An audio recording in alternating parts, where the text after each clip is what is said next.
So you want to play the engineer kit like the gun-loving Texan you are.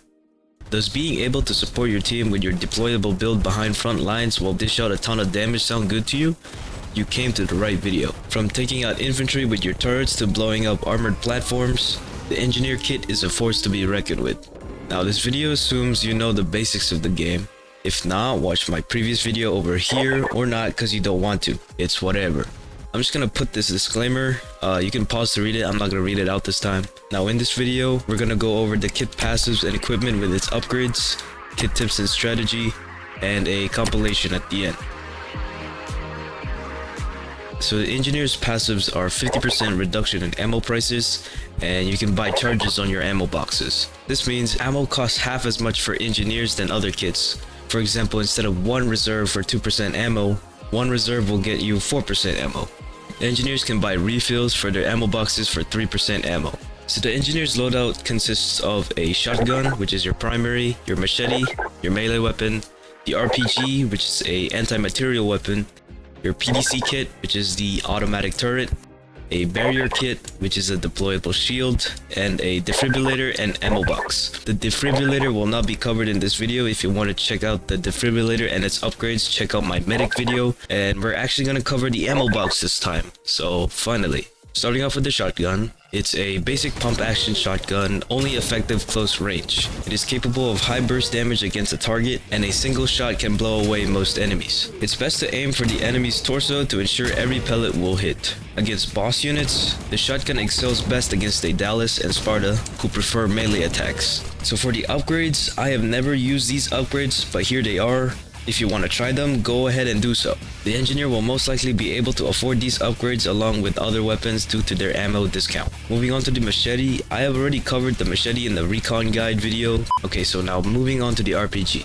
The RPG is already included in the engineer kit, otherwise it costs 8 reserves for other people. The RPG is a single shot rocket launcher that deals 1000 damage to armored enemies. One rocket costs 1% ammo, and it has pinpoint accuracy.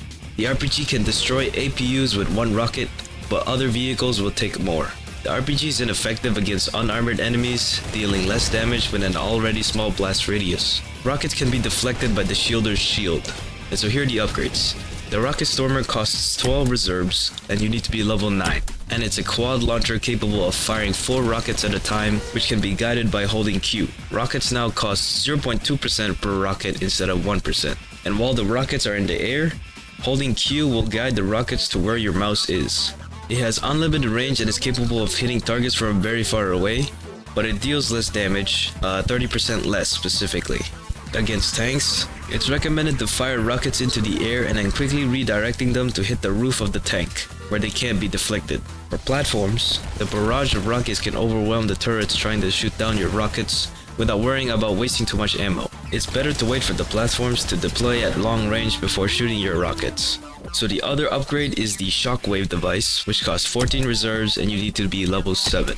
And this launcher sends a charged beam of energy that instantly hits its target with a wind-up up to double the damage. Instead of rockets, it's a charged powerful beam, similar to the enemy's tank laser firing cannon.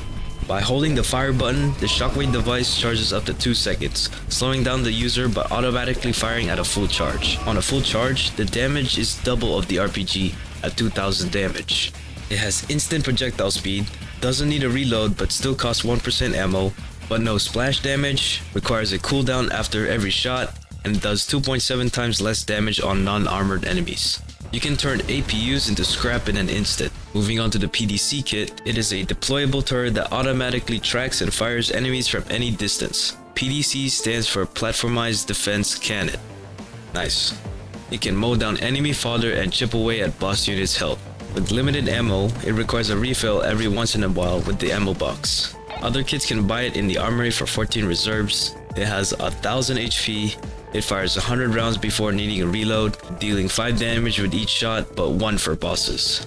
Saboteurs actively search for engineer turrets, throwing sappers on them, and tanks, when they spot a PDC, will fire upon them. Both of these apply to the PDC and its upgrades. The PDC has perfect accuracy and can shoot enemies from long range. Shielders will soak up the PDC's ammo because the shield deflects the bullets as the PDC aims for the torso. With the default ammo box, begin reloading your turret when it has 30 rounds left. This decreases on one ammo box upgrade, but we'll get to those later. By the time the PDC empties its ammo, you will have completed your reload, having it ready to fire immediately again. So here are the upgrades. The first one is the Governor Kit, which costs 15 reserves and you need to be level 4. And it's a more lethal, shield-piercing turret with more ammo, with the ability to be controlled by the owner. It is a direct upgrade to the PDC. It ignores shields so that you can relax a bit further. It also has 1000 HP. It has plus 50 clip size, so 150 ammo in total. It still does 5 damage to unarmored enemies, but it does 3.5 damage against bosses. When you hold the Governor Kit tool, you will take manual control, doubling its damage and fire rate. Your mouse cursor will determine the direction of your turret. It's recommended to use the manual firing if you're confident that you'll be able to land consistent hits on enemies like those in a straight line toward you, stationary targets, or those with big hitboxes. If not, leave the Governor on autopilot to avoid wasting ammo. The second upgrade is the Mads Kit, which costs 17 reserves and you need to be level 5. They can be deployed quickly at any time. Instead of deploying, you throw them into position, deploying on contact with the surface. Each deployment costs 0.4% ammo per turret, and only 2 MADs can be deployed at one time. When their battery runs out, they will self-destruct. They do less damage, dealing 3 damage to unarmored enemies and 0.45 against bosses. You can play more aggressively with the Mads Kit, quickly throwing down turrets everywhere. If one or both are destroyed, no problem, just throw another one in. It's best to deploy the Mads in a wide area to maximize their damage output before they self-destruct. So on to the next equipment, which is the Barrier Kit, and it's a deployable cover element that blocks most forms of gunfire from infantry, gunners, and snipers. They can be destroyed by explosives and stronger forms of attacks from the Jetpacker, Tank, and Achilles. The barrier has 1500 HP. Although they can block incoming fire, enemies and teammates can still walk through the barrier. As the barrier takes damage, the barrier color will change from blue to orange to red, and you can see its integrity displayed at the bottom.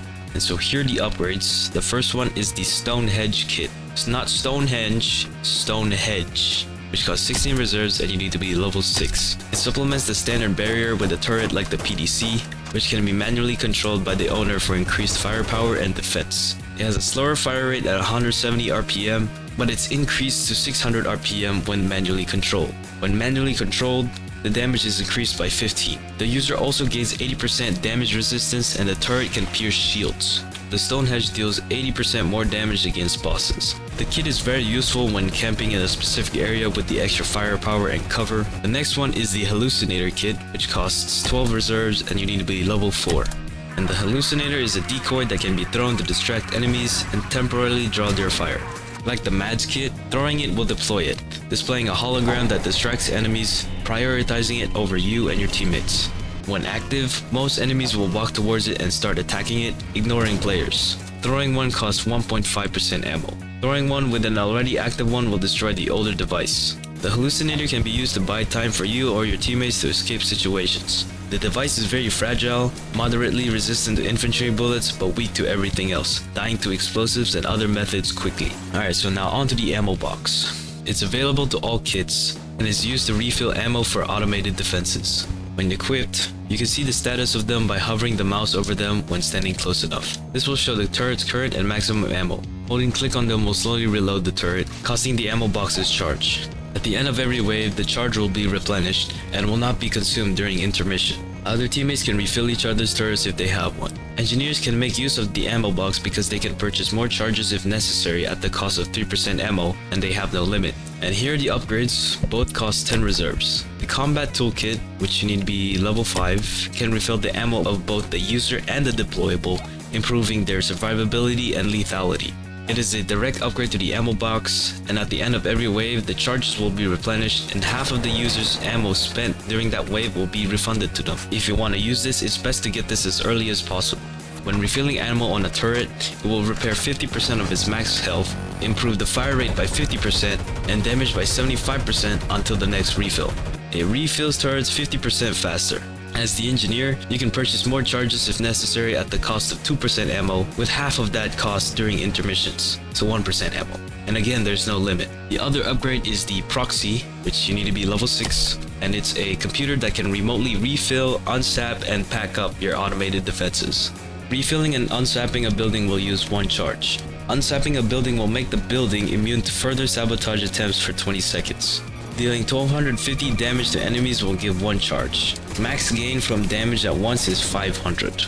As the engineer, you can purchase infinite charges, costing 3% ammo per charge. It's capable of interacting with deployed buildings of any player, and is unable to repair buildings. To minimize downtime of turrets, a reload should begin while there are around 20 rounds left. Most of the engineer's gameplay revolves around their turret. Keep it maintained by driving away enemies that the turret is unable to attack. Be on the lookout for saboteurs who actively seek to sap any devices that they find. When your babies are in danger, quickly pack them up before they turn into scrap. Since you start with an RPG, you are mainly relied on when it comes to destroying armored enemies. And this is coming from personal experience because whenever there's a bunch of tanks or platforms around, we have an engineer, but they don't know how to use their RPG. So please, when you play engineer, use your RPG against tanks and platforms and APUs. Thank you very much. So anyways, the upgrades depend on your playstyle, map, or game mode.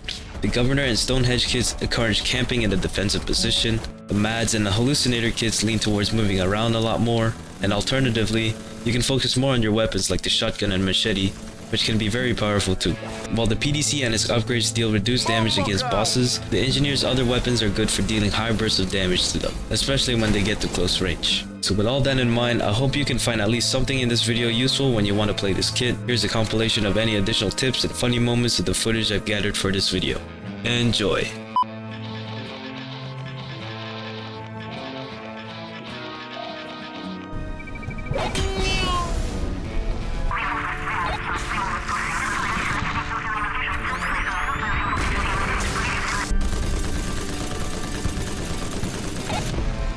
Wow, really? Oh, poor dude, he just joined the game and now he's dead. He left the game!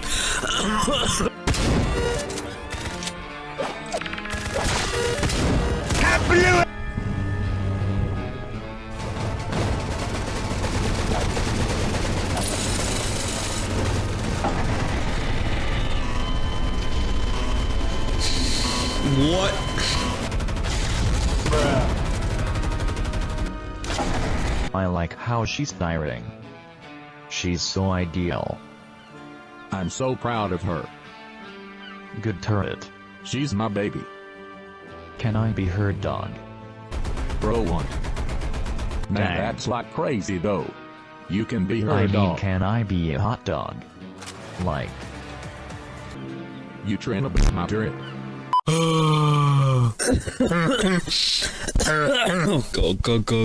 Go. Otherwise it costs oh my goodness. Whoa. What? Shockwave's laser beam? Bean? Really? Dang. I need some flour. Interacting the